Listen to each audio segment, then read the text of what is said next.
सुदामा जीवा सुदामोत्तनम सुदामा ने कौन विशाल करणी 10,000 कोटी टका संपत्ति दिला भगवान का दर्शन देले कादाति विवस्य आदरपति अग्रस्य की पौरुषम उग्रसेन बादर कौन पुरुषत्व दाता भगवान का दर्शन देले ब्राह्मस्य चरण धुलस्य तरे गदराज कौन दिला ध्रुव कौन दिला ध्रुव तपस्या देले करथिले समस्त देवतानंद विश्वास को कौन करथिले भागवत प्रमाण अछि वरन निमन पिलाओ भगवान प्राण रोदनम चराचरस्यापि यथात्वम हे ब्रह्मा जी हम विश्वास चालुनी एमती कैसे व्यक्ति संसार तपस्या करछि पर कारण को प्रहलाद कहा सजनो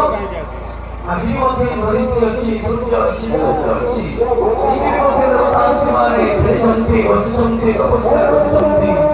और एही मध्य मनुष्य अछि किंतु भगवान को गाली करना काहे संसार में समस्त मणित भाई मध्य किंतु मनुष्य भितर गोटे बोली संसार में प्रहलाद नांती और भगवान केमती आसीबे बड़ दुख पड़ी मत ज्वर नहीं डाक्तर पाद को जीवी ना से भक्तर उद्धार जिते भगवान कर्ण पड़ जाए भगवान सब किसी त्याग करी पड़ी आसती उद्धार करती आपण माने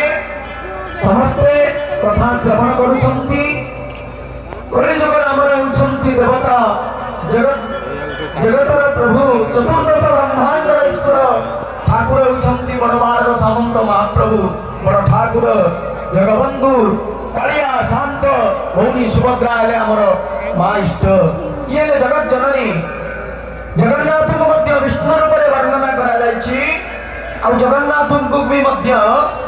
दक्षिण काली रूप वर्णना करा शुणिले आश्चर्य हो